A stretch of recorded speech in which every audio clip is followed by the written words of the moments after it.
À la fin de la Grande Croisade et du 31e millénaire, le projet de l'Empereur pour unifier l'humanité à l'échelle galactique était presque arrivé à son terme.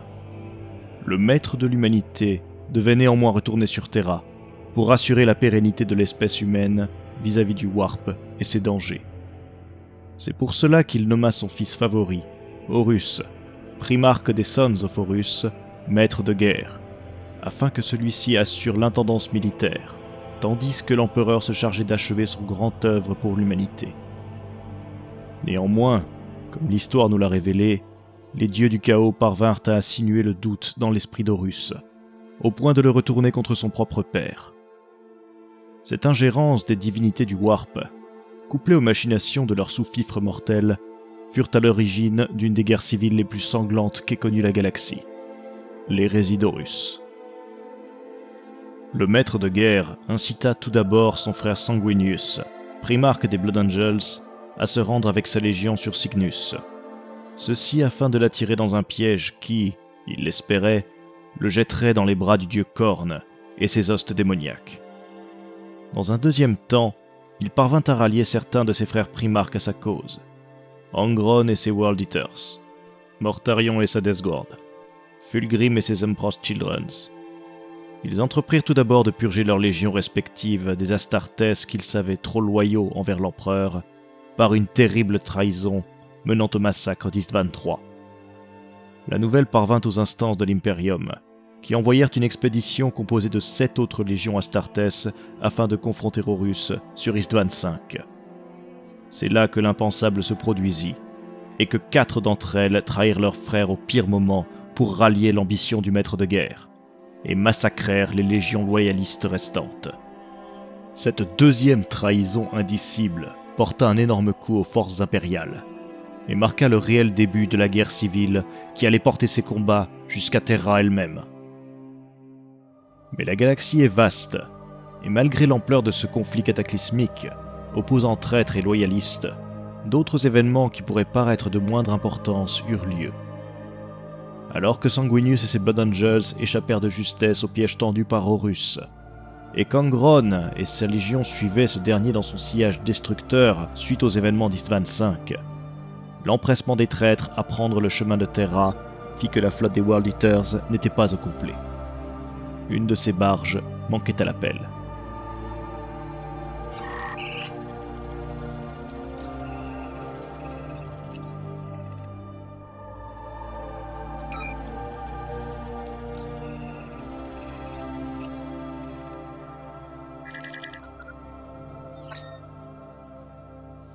Azanaer Leondros se tenait silencieux sur le trône de sa barge de bataille, le Victory of Violence. Malgré son calme apparent, les traits de son visage caché par son casque MK4 étaient tirés. Il devait lutter quotidiennement contre les clous du boucher enfoncés profondément dans son crâne. Fixant le vide spatial, il tentait, tant bien que mal, de garder les idées claires, malgré la situation. Les nouvelles n'étaient pas bonnes. Les astropathes du vaisseau avaient capté un message en provenance du système d'Istvan. Et ce qu'ils avaient traduit laissait le capitaine World Eaters pétri de doutes sur ce qui devait être fait par la suite. Le maître de guerre Horus avait trahi l'Imperium et les idéaux d'unité galactique de l'Empereur. Il avait appris les événements de la purge d'Istvan III, ainsi que la trahison d'Istvan V, où ceux qui étaient venus l'arrêter s'étaient retournés contre leurs frères. Il ignorait quel avait été le résultat de cette bataille pour les troupes restées loyales, mais nul doute que les survivants ne devaient pas être nombreux. Le fait de penser à ces combats agita les clous, qui s'enfoncèrent un peu plus dans son cortex cérébral. Les muscles de la mâchoire de Leondros se crispèrent, et il sentit le goût cuivré de son sang dans sa bouche. Il puisa toutes ses forces dans sa volonté pour éviter de se laisser aller. Pas maintenant, pas ici. Cet effort lui coûtait de plus en plus alors que les années s'écoulaient. Mais, au prix d'un effort qui puisa dans toutes ses capacités posthumaines, il réussit à ignorer le martèlement incessant des clous. Son regard redevint clair, et la brume rouge qui marquait les bords de son champ de vision s'atténua. S'ensuivit, comme à chaque fois, une migraine carabinée qui lui arracha un grognement sourd. Cela ne sembla pas déranger la pléthore d'humains travaillant tout autour de lui sur la passerelle. Le capitaine du vaisseau fit pivoter son siège de commandement vers lui, et, voyant que l'Astartes n'avait pas bougé, revint au commandement de son navire. Des pas résonnèrent. 4 individus arrivèrent sur la passerelle, et se rendirent jusqu'au trône de Léandros. Ce dernier dévisagea les nouveaux arrivants en silence. Le premier arrivé fut Coetzar, son lieutenant et ami, si ce terme pouvait encore être utilisé au sein de leur légion mutilée par les clous. Il avançait du pas pesant de son armure Terminator cataphracti. Son casque accroché magnétiquement à sa ceinture laissait son visage bourré de tics nerveux à l'air libre. Il était le bras droit de Léandros et menait la petite force de frappe d'élite du chapitre. Il était suivi par Vilos Tunvert, l'apothicaire en chef. Son arthécium ne cessait de vrombir et différents outils s'activaient et se désactivaient alors qu'il luttait lui aussi contre l'influence des clous. Le troisième membre avançait tant bien que mal, tant son corps tremblait. Valterion de Shorgar. C'était l'un des plus féroces opposants à Léandros, et les dernières années avaient vu leur opposition devenir de plus en plus violente. Ils s'étaient affrontés à maintes reprises dans les fosses et avaient évité, jusqu'à présent du moins, d'arriver jusqu'au Sangus Extremis. Contrairement à la majorité des légionnaires qui se rasaient le crâne depuis l'implantation des griffes, Valterion, lui, portait une crête, ce qui, couplé aux implants enfoncés dans son crâne, donnait l'impression qu'il portait les cheveux mi-longs. Son armure blanche était recouverte de traces de sang. Bien que l'essentiel soit sèche, on pouvait voir ici et là que certaines étaient récentes. Il avait dû succomber aux griffes il y a peu. Le dernier, et pas des moindres, Oregon 2.3, n'était pas un Astartes, mais un fabricateur des prêtres rouges de Sarum, qui, après avoir été libéré par Angron et la 12e Légion, avait juré fidélité à leur sauveur par des pactes de sang dépassant leurs devoirs envers le Mechanicum de Mars. Son corps, lourdement robotisé, comme ceux des servants de l'Omni-Messie, émettait un bruit sourd dès qu'il se déplaçait. Ces 4 personnes formaient l'état-major du Victory of Violence, et les proches conseillers de Léandros. Ce dernier ne pouvait pas se permettre d'ignorer leur avis s'il voulait garder une certaine mainmise sur ses troupes. Les nouveaux venus se placèrent en arc de cercle face à son trône, montrant ainsi que c'était lui qui dominait la situation. Après une respiration sifflante, où le goût du sang vint se tapir au fond de sa gorge, Léandros prit la parole. Horus a trahi l'empereur et notre primarque l'a suivi.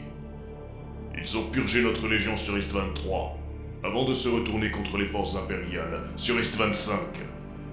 Après être resté perdu dans ses pensées durant si longtemps, sa voix était rauque, semblable à une avalanche.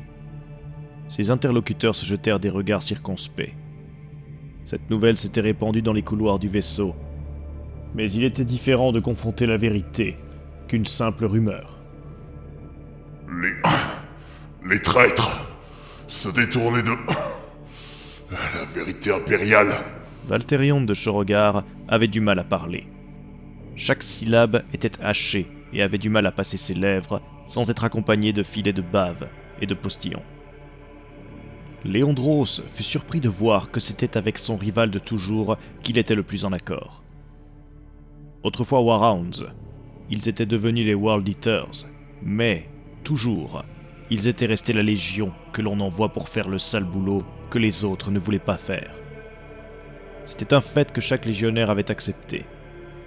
Cependant, la vision de l'empereur était tout de même partagée par nombre d'entre eux, surtout ceux nés sur Terra. Il était donc étrange qu'un homme tel que Valterion y soit autant attaché, vu qu'il n'avait jamais vu le berceau de l'humanité. Coetzar émit un crissement désagréable, semblable au passage du papier de verre sur du métal. Léandros mit un moment pour comprendre que cela n'avait rien à voir avec le mal qui les affectait tous, mais qu'il riait. Vérité impériale. Idiotie. L'empereur a menti à ce fils. Nous a menti. Petite confiance. Depuis qu'un chien-soldat Tarelian lui avait arraché la mâchoire inférieure, il portait une prothèse qui, couplée au clou, lui donnait cette prononciation si hachée. Par Parce qu'Angron l'est peut-être. Combien d'entre nous il a massacré lorsqu'on l'a retrouvé? Et après, la vérité impériale n'a fait tout utiliser comme boucher. Valterion de Shrogar fit un pas en avant, prêt à en découdre, mais cela ne sembla pas impressionner Quetzar, dont les tics nerveux s'accentuèrent. Assez! Léondros éleva à peine la voix pour ramener le silence. L'agressivité de ses deux subordonnés entrait en résonance avec ses propres clous, qui commençaient à s'enfoncer plus profondément dans son cerveau. Ses mains le démangeaient, et l'idée de tirer son arme ne cessait de le tirailler. Alors qu'il sentait le sang s'échapper par ses narines, coagulant presque aussi rapidement qu'il ne coulait, il fit un effort pour garder le contrôle sur lui-même. Il se leva. Son armure répondant à son état mental lui injecta des stimulants de combat dans les veines. Il serra les poings et coupa l'arrivée de Steam pour ne pas perdre le contrôle. Quand il reprit la parole, sa voix était pâteuse, bourrée de sang et de drogue de combat. L'Imperium nous utilise comme de vulgaires outils. Angron nous utilise comme de vulgaires outils. Nous-mêmes ne nous considérons que comme de vulgaires outils depuis que nous avons accepté de nous implanter les clous. Nous ne sommes que des rats de laboratoire au service d'une idéologie de meurtre et de sang. De cela, nous sommes tous d'accord. Ses 4 interlocuteurs le regardèrent sans rien dire. Répondez! Grogna-t-il dans un accès de rage. Ses subordonnés grommelèrent leur affirmation. Bien. Maintenant que nous sommes d'accord sur ce point, plusieurs chemins s'offrent à nous. Continuer de servir d'arme pour un empereur qui ne nous considère que comme un outil, ou suivre la rébellion d'un père génétique qui nous méprise. Ou alors, nous pouvons tracer notre propre voie. Qu'importe l'Imperium aux rêves brisés, qu'importe la traîtrise de nos frères, notre légion nous a envoyé pacifier une planète rebelle qui s'était accoquinée avec des Xenos au fin fond du Segmentum Pacificus. Nous l'avons fait. Personne n'a survécu. Mais qui est au courant d'où nous nous trouvons? De si nous avons survécu ou non? Qu'est-ce qu'une barge de bataille parmi l'immensité des étoiles et des forces en présence de chaque côté? Tu voudrais que l'on fuit comme des lâches? Je veux que nous tracions notre propre route. L'empereur nous a menti, et Angron a massacré ceux en qui il ne pouvait avoir entièrement confiance. Si nous étions avec le reste de notre légion, de quel côté nous aurait placé notre cire génétique dans les ruines d'Istvan III? Avez-vous la réponse? Seul le silence, entrecoupé de quelques grincements de dents venant de ces hommes, lui répondit. Il hocha la tête lentement. Nous sommes donc du même avis. Dans ce cas, que proposes-tu? Léondros sentit les clous s'enfoncer un peu plus profondément. Il trembla de tous ses membres, luttant désespérément pour ne pas y succomber. Pas encore. Une chance inouïe s'offre à nous. Sa voix était de plus en plus rauque. Sa salive presque solide, à force d'être gorgée d'adrénaline et de drogue de combat. Partons. Nous trouverons une planète pour nous, où nous vivrons nos vies, loin des envies de tous ceux nous ayant utilisés. Je suis pour. Nous ne pouvons plus faire confiance à personne, hormis ceux présents ici.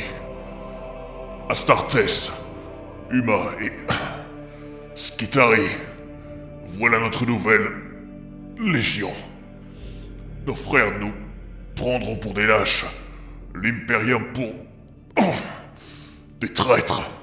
Une nouvelle fois, Léondros fut agréablement surpris de voir que son rival de toujours était avec lui sur ce coup.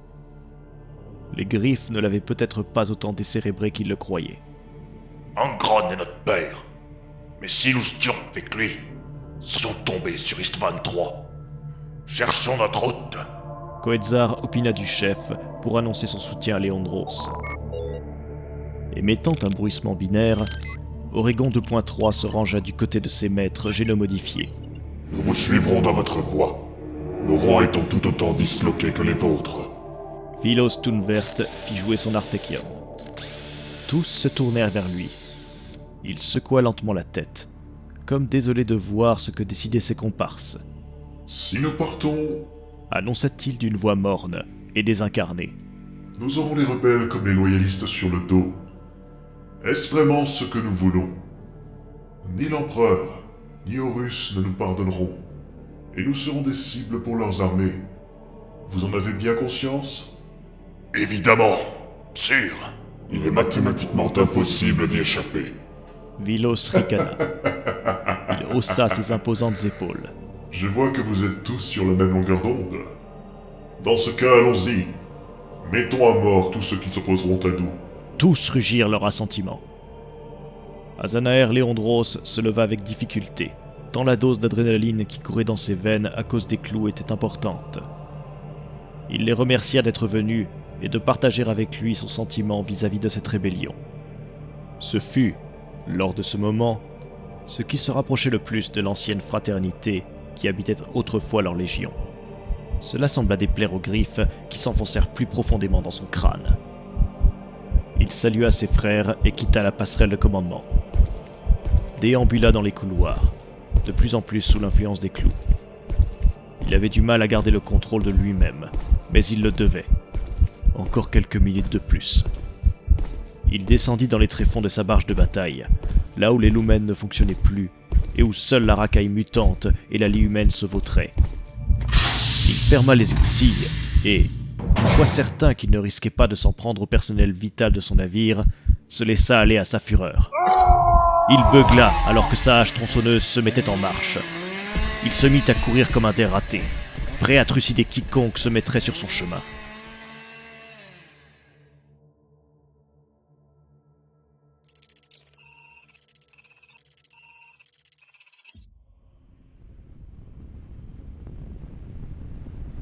Le module d'atterrissage descendait rapidement dans l'atmosphère.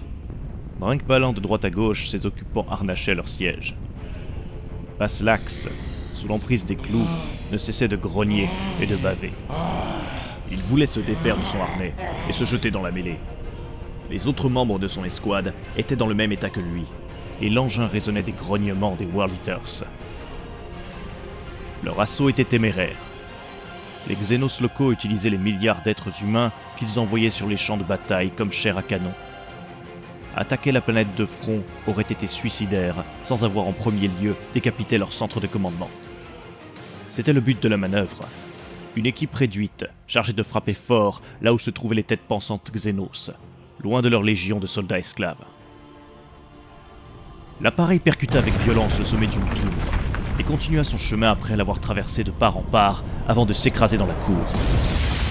Les harnais s'ouvrirent alors que les portes latérales volaient. La bande de Space Marines débarquèrent en furie et furent assaillis par les sons et lumières des tirs de DCA, s'étant mis en branle en réaction à l'assaut orbital.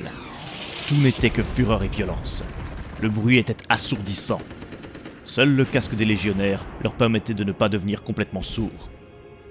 Les modules d'atterrissage parsemaient le ciel, explosant en plein vol quand les tirs de gros calibre les touchaient. Le tout guidé par une balise, présente dans l'une des tours du château qu'ils prenaient d'assaut. C'était leur cible, la seule chose dont ils se rappelaient à peu près. Trouver le centre de commandement et le neutraliser. Ils se jetèrent sur les ennemis les plus proches. Après avoir voyagé pendant plusieurs mois dans le Warp, le vaisseau avait débarqué dans l'espace réel, près d'une planète dont ils ignoraient le nom, mais dont le peuple, humain, avait été réduit en esclavage par une race xénos de 5 mètres de haut, se faisant appeler les Loas. Une race semi-humanoïde au corps spongieux, se déplaçant sur 4 pattes de crabe. Noémoua, l'un des combattants de la Légion, fut pulvérisé par un tir sonique, et Passlax dans le cure. Sa vision complètement rougie par la douleur et l'envie de meurtre. Il continua à courir, une hache dans chaque main reliée à ses poignets par d'imposantes chaînes. Un autre tir le manqua et la se perdre derrière lui. Plus rien ne pouvait l'arrêter désormais. Il percuta le groupe de Loas et se mit à frapper de droite et de gauche. Leurs corps gélatineux ne résistèrent pas au coup rageur de l'humain génomodifié. Il écharpa les corps de ses armes et, quand ses lames restaient coincées dans l'élasticité des corps xénos, de ses propres mains. La résistance biologique de cette race à la taille impressionnante était réduite à néant par la fureur des World Eaters. De nouveaux ennemis arrivèrent, délaissant leurs armes soniques pour des tronçonneuses monomoléculaires. Ils l'encerclèrent, prêt à fondre de tous les côtés sur le soldat enragé. Le premier frappa, mais Baslax repoussa l'arme. Il trancha une des pattes de son adversaire et monta sur son corps au moment où un autre attaquait.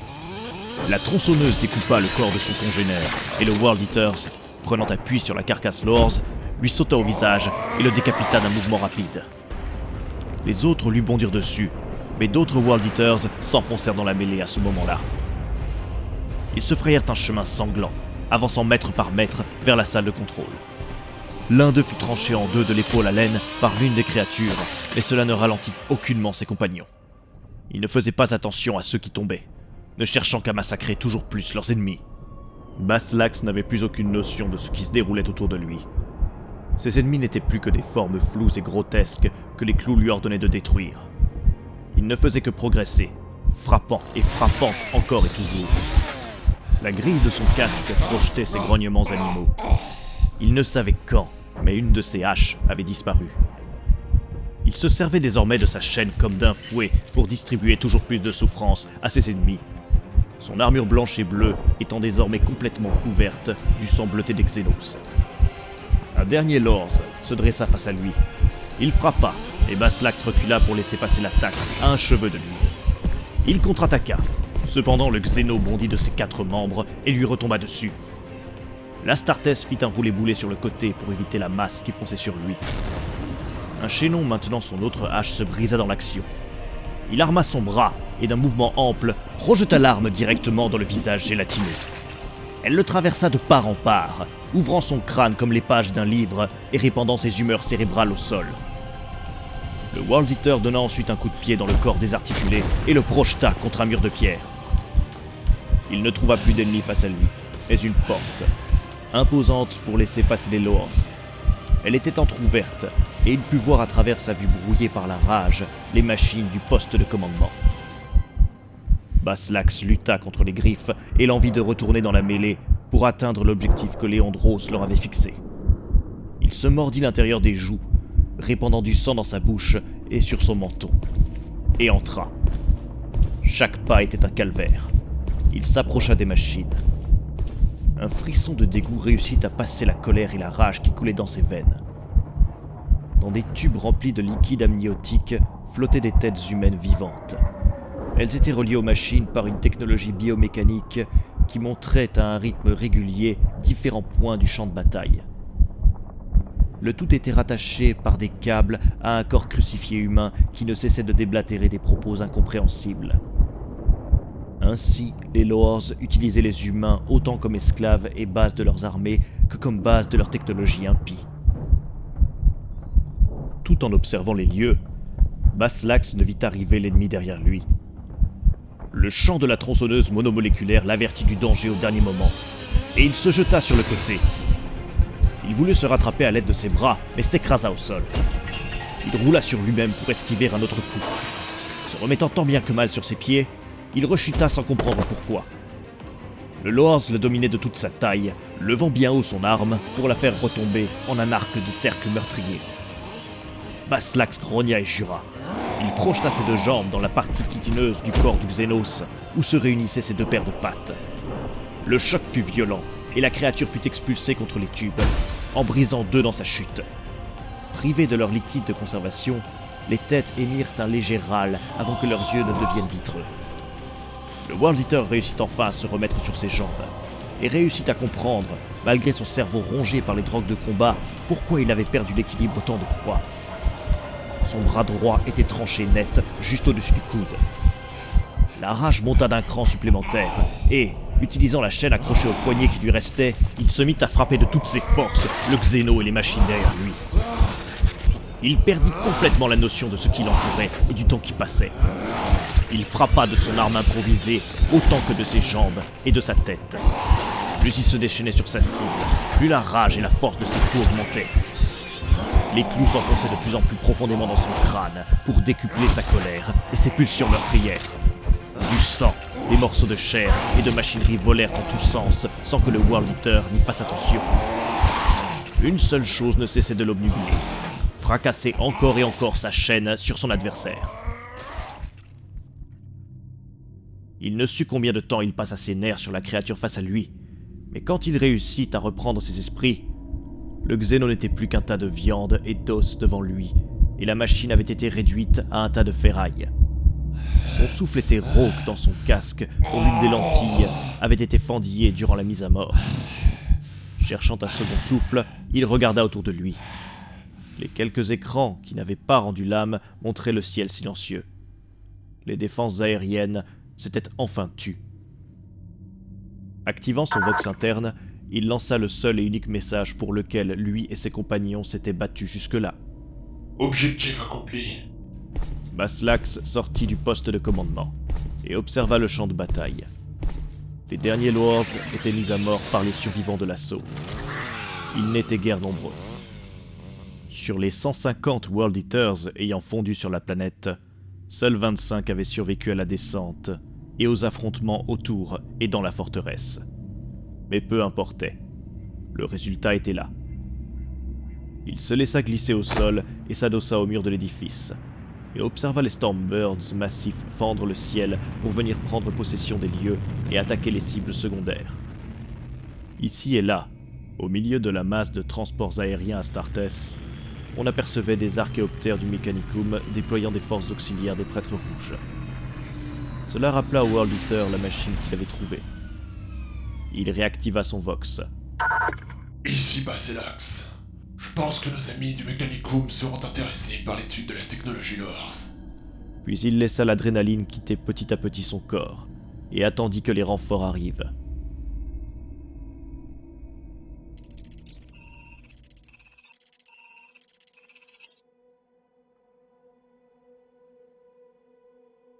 Avec la chute de l'état-major Loors, aussi soudaine que violente, la 67e compagnie des World Eaters put déployer l'intégralité de ses troupes sur la planète.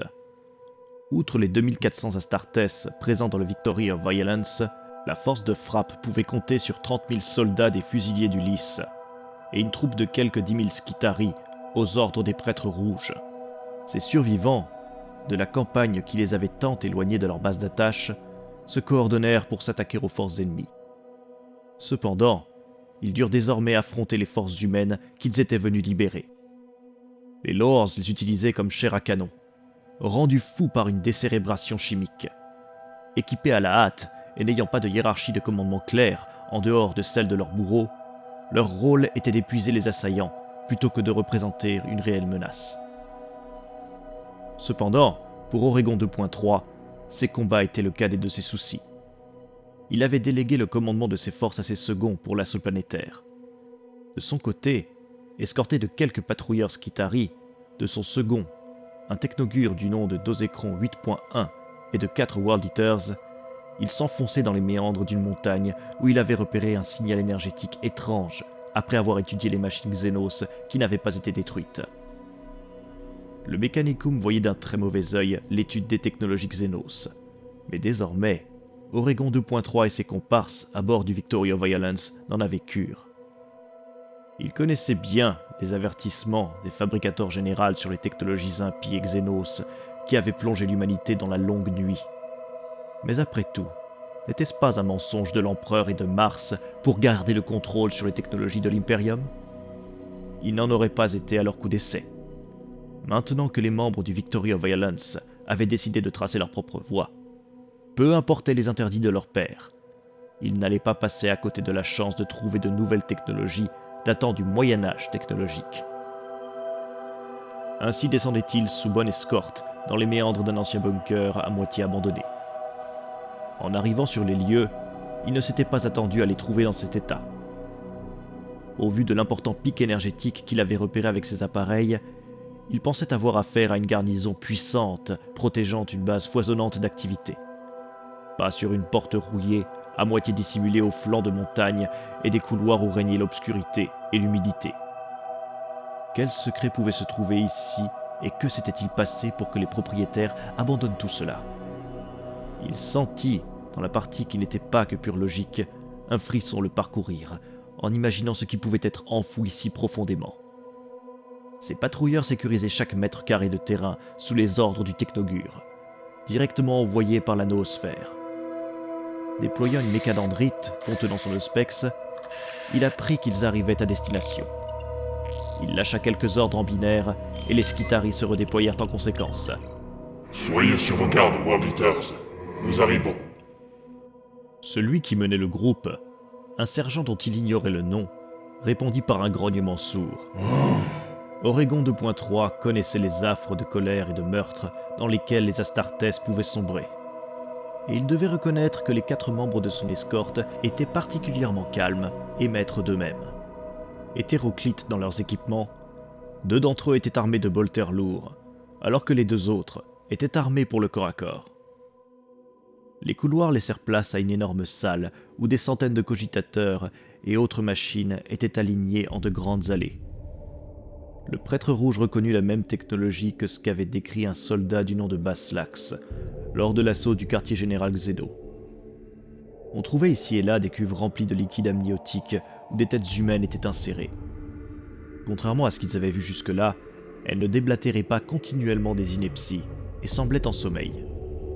Cependant, plusieurs choses différaient. Il y avait un je ne sais quoi d'archaïque dans ces machines.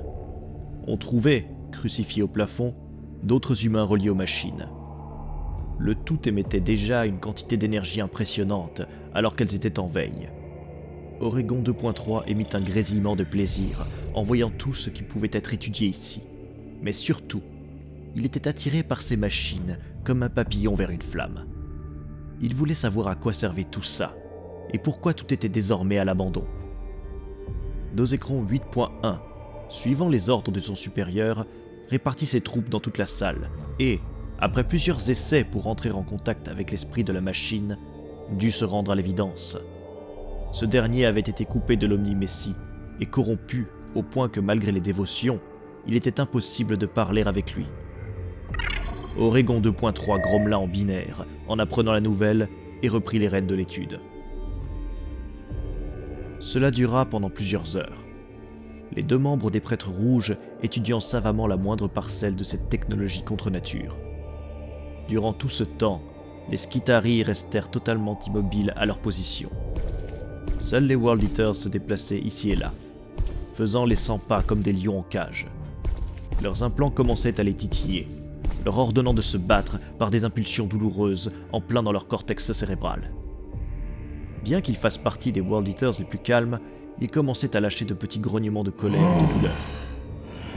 La 67e faisait partie des compagnies qui se laissaient le moins aller à la folie des griffes. C'était d'ailleurs l'une des raisons pour laquelle Angron les avait envoyés combattre loin de lui. Mais même eux étaient soumis au bon vouloir de la machine greffée à leur cerveau. Finalement, à force de manipulation et de tests, les machines s'allumèrent les unes après les autres. Les têtes présentes dans les bocaux se mirent à déblatérer leurs propos incohérents, alors que les personnes crucifiées, réanimées par l'énergie des machines, se mirent à fredonner un air qu'elles seules entendaient. Les écrans émirent des lignes entières de parasites jusqu'à ce qu'une image se forme. Chaque écran montrait le même lieu vu de différents endroits. Un énorme portail ouvragé de plusieurs dizaines de mètres de haut et de large. Ce dernier se trouvait en profondeur de ce que pouvaient observer les adeptes du Mechanicum. Plusieurs bas-reliefs étaient gravés ici et là, des scènes relatant un passé lointain et oublié où de grands héros combattaient des abominations. Mais les images rendaient bien mal la maîtrise des artistes, à travers les relevés de prix. Et pourtant, même à travers les parasites, quelque chose alerta le sergent World Eaters, qui se rapprocha des écrans. « Trouvez d'où cela provient !» ordonna-t-il dans un grondement caverneux. Oregon 2.3 sentit toute l'agressivité et les menaces derrière cet ordre, et accéda à la demande du sergent sous l'influence des griffes. Ce dernier activa son vox. « Ici le sergent Zéotan. J'ai un message urgent pour le commandant Léondros. »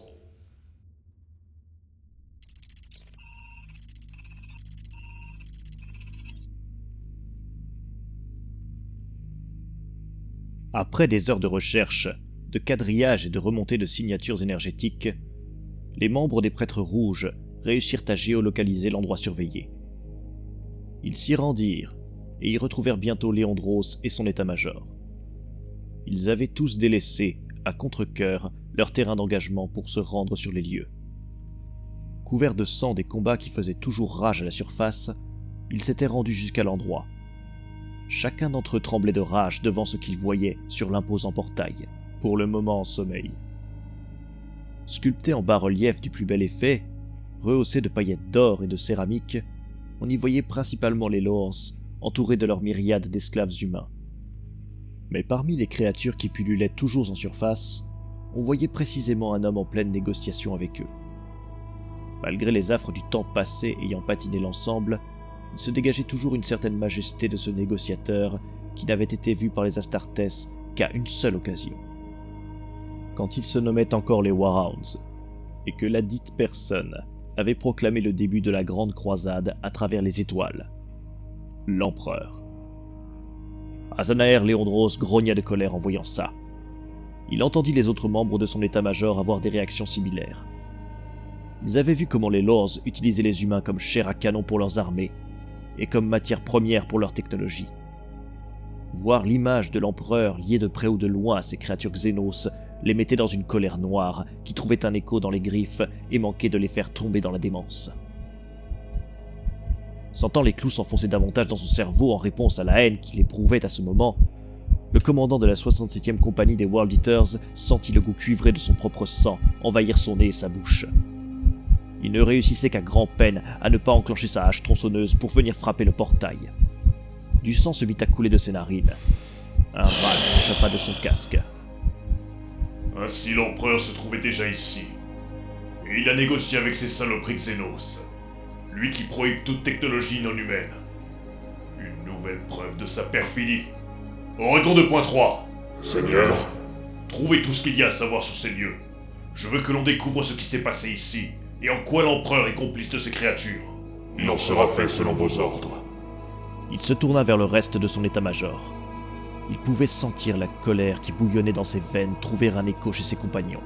Mes frères, allons purger cette planète de cette engeance.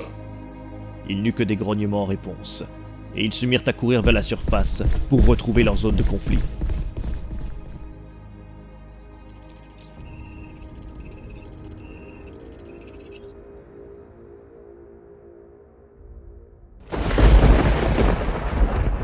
Perdu dans le warp. Il fallait se rendre désormais à l'évidence. Quelque chose n'allait pas dans ce reflet malade de l'univers, et le vaisseau avait dérivé de sa course. À ce stade, le navigateur et les astropathes ignoraient totalement où ils pouvaient se trouver, et sortir de l'immatérium sans aucune indication était plus que suicidaire. Pour le commandeur Charo Valérian, de la 72e compagnie des Blood Angels, tout cela était une catastrophe. Après les événements de Cygnus, quand leur primarque avait appris la trahison de son ami Horus, ce qui s'était approché le plus de la dépression et de la torpeur s'était emparé de nombre d'Astartes. Mais ils avaient refusé de se laisser abattre et avaient décidé de revenir vers l'Imperium afin de régler leur compte aux traîtres qui avaient bafoué le rêve de l'empereur. C'était à ce moment qu'une tempête sans précédent avait éclaté et les avait dispersés aux quatre vents. Désormais seule, la barge Blood of the Sun cherchait à s'extirper de sa prison irréelle. Maître de barge Oléros, quand pourrons-nous retrouver l'espace réel? L'Astartes en charge de la barge de bataille était l'ancien maître de la 72e. Il avait été gravement blessé lors d'un abordage dans le système de Cygnus. Des créatures que les humains de la flotte appelaient démons s'étaient répandues dans les coursifs du bâtiment de guerre, répandant mort et destruction. Seule l'intervention d'Oléros et de sa garde rapprochée avait permis de sauver la barge. Mais hélas, il avait été tranché en deux par un impressionnant démon aux allures de Minotaure, répondant au nom de Kersoroth. Il était désormais relié à son trône par diverses pièces d'ingénierie, ne faisant plus qu'un avec le Blood of the Sun. Il avait depuis laissé les rênes de sa compagnie à son second. Lui-même s'occupait désormais de leur barge de bataille. Une translation dans la situation actuelle risquerait de nous faire apparaître dans un soleil ou une planète. Quand nous aurons retrouvé un quelconque point de repère, je vous tiendrai évidemment informé. Charo Valérian grommela plus qu'il ne répondit, rongeant son frein de devoir rester inactif durant tant de temps. Regroupant ses mains dans son dos, il ferma les yeux et se mit à respirer lentement pour calmer la colère qui brûlait en lui. Il lui était si difficile de garder son calme, impuissant face aux événements récents. Même lorsqu'il essayait de méditer, il revoyait ces monstres s'en prendre à ses hommes. Les combats avaient été d'une violence inouïe. Ils avaient causé tant de douleur et de rage. Il sentait encore dans ses veines la haine de ses ennemis, trouvant écho dans l'anomalie génétique qui frappait sa légion. Un simple souvenir de cette hargne augmentait son flux sanguin. Sans s'en apercevoir, il grimaça, dévoilant ses canines protubérantes. Derrière ses paupières closes se déroulaient à nouveau les terribles affrontements contre les séides de Kabanda et de son second Kersorot. Celui-ci avait mené les forces démoniaques contre leur navire et avait causé des dégâts considérables, tuant moult frères de bataille. « Commandant Valérian !» La voix grave et impérieuse d'Oléros le ramena à la réalité. Il ouvrit les yeux et remarqua alors que plusieurs membres d'équipage s'étaient approchés, armés d'armes laser, ainsi que plusieurs de ses frères. Confus, il remarqua que l'alarme résonnait sur le pont. Elle fut stoppée par un léger mouvement de tête du maître de barge, qui était le responsable de la 72e. « Ne laissez pas la colère s'emparer de vous. Vous devez montrer l'exemple à nos frères. » Évidemment, l'ancien meneur de leur compagnie avait raison. Depuis Cygnus, l'ombre de Kersorot planait sur eux. Il leur envoyait, via leur repos et instants de méditation, les souvenirs des massacres qui avaient eu lieu lors de leur rencontre, et nombre de Blood Angels avaient perdu leur sang-froid face à ces hallucinations sanguinaires, et devenaient à moitié fous. L'entrée dans l'Immaterium et le début de cette étrange tempête n'avaient fait que renforcer cette mainmise étrange qu'avait la créature. Charo s'excusa de son moment d'inattention, et retrouva son calme, diminuant progressivement le rythme cardiaque de ses cœurs qui s'étaient emballés. « Allez méditer et demander conseil auprès du chapelain Zirinos. » Le commandeur acquiesça et quitta le pont de commandement, avançant dans les couloirs silencieux, uniquement accompagné par le vrombissement des moteurs warp. Il n'arrivait pas à se défaire de cette sensation étrange présente dans tous les bâtiments de guerre. Une aura lourde pesait dans chaque recoin, comme s'ils avaient amené quelque chose avec eux depuis Cygnus. Des serfs et des membres de la marine impériale parlaient de pleurs et de gémissements, s'élevant des tréfonds du vaisseau. Pour Charo et Oléros, tout cela n'était que des superstitions, héritage de la longue nuit qui retrouvait le chemin de la psyché des mortels grâce aux derniers événements. Cependant, Zirinos Léondus et les membres de son ordre, mis en place quelque temps après l'édit des chapelains, avaient une autre théorie et craignaient que quelque chose soit bien parti avec eux depuis Cygnus. Leur faisant confiance, il avait ordonné à son écuyer, le sergent Mosario, d'organiser des patrouilles pour dénicher le mal qui rongeait l'équipage, si ce dernier existait vraiment. Alors qu'il arrivait dans le mess, il y trouva le chapelain en pleine discussion avec le sergent Belrinius. Meneur d'une escouade d'assaut, il avait été en plein cœur de la mêlée lors des affrontements de leur dernière campagne. Depuis, nombre de ces hommes souffraient d'accès de rage incontrôlés. S'excusant de les avoir interrompus, Charo voulut quitter les lieux, mais les deux hommes l'invitèrent à rester. Se faisant le plus discret possible, il alla s'adosser au mur un peu plus loin, alors que Zirinos promulguait les derniers conseils. L'homme les quitta ensuite, et Charo vint s'installer auprès du chapelain. « Quelque chose vous tracasse, commandant ?» Charo lui parla de ses doutes, de ses interrogations face à la situation actuelle et, surtout, de ce qui se rapprochait le plus de la peur pour des êtres comme eux. Les traits de Zirinos devinrent graves au fur et à mesure de la discussion. Ces traits étant pour une fois visibles. Hormis avec ses frères, le chapelain portait toujours son casque, car son visage était très semblable à celui de leur primarque, et cela créait toujours un trouble chez les humains. Seuls ses frères remarquaient les micro-différences sur les traits pâles, cela étant dû à ses origines terranes de la zone du Caucasus Wastes. Zirinos lui apprit que son discours était peu ou prou le même que celui du sergent Belrinius et de beaucoup d'autres frères de bataille. L'égarement de leur barge dans le Warp n'avait fait qu'accentuer cet état d'esprit. Charo comprit alors que ce mal-être était bien plus ancré dans leur compagnie qu'il ne l'avait cru. Cruelle promotion que la sienne, qui le voyait arriver à la tête de leur compagnie au moment où elle se trouvait au plus mal spirituellement. Affecté par cette nouvelle, il ne savait comment remédier à ses problèmes. Il s'en remit au chapelain, qui le gratifia d'un de ses rares sourires. « La situation est grave, mais guère désespérée. La mélancolie qui frappe la plupart de nos frères s'en ira dès que nous aurons rejoint notre père ou l'empereur. Souvenez-vous de la campagne de Caïvas. où nous nous morfondions dans nos vaisseaux pendant que l'Alpha Légion massacrait les orques cachés dans les astéroïdes du système. Nous nous en sommes sortis en nous rendant à Cygnus, où 20 000 de nos frères sont tombés. Zirinos eut une moue contrite. Certes, mais notre fureur combative était présente tout le long de la campagne. Quand nous aurons quitté l'Immaterium, et que nous saurons où nous nous trouvons, notre fureur pourra de nouveau s'exprimer. Une fureur que nous déverserons sur nos anciens frères. Qu'arrivera-t-il ensuite? Une fois que nous aurons maté Horus et sa légion, le rêve de l'empereur sera à jamais bafoué. La vérité impériale aura-t-elle encore sa place dans ce qui arrivera ensuite? Je n'ai hélas pas la réponse. Peut-être les anciens membres du Librarium auraient pu répondre à cette question, s'il leur était toujours possible de pratiquer leur art. Mais ne pouvant compter sur leurs connaissances éthériques, nous devrons nous contenter de braver les épreuves, et d'essayer au mieux de faire triompher la vision de l'empereur. Charo garda le silence un moment, les coudes posés sur les genoux, légèrement penché en avant. Les soucis qui marquaient ses traits rendaient sa part angélique encore plus flagrante. Zirinos lui posa affectueusement la main sur son épaulière. « Qu'avez-vous sur le cœur, commandant? Je ne sais trouver les mots. Prenez votre temps. Je suis là pour vous écouter et vous conseiller autant que faire se peut. Vous allez nous mener à la bataille, et vous ne pourrez le faire qu'en étant sûr de vous. Ces choses que nous avons affrontées sur Cygnus, la vérité impériale n'a cessé de dire à corps et à cris qu'elle n'existait pas, que ce n'étaient que des superstitions du passé.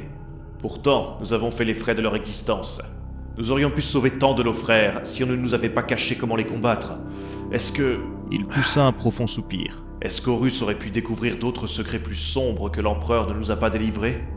Peut-être cela l'a-t-il rendu fou, et ce serait pour cela qu'il s'est détourné de sa parole et s'est allié à ces créatures. C'est hélas une possibilité. Mais si cela est vrai, que ferons-nous? Que ferez-vous, commandant?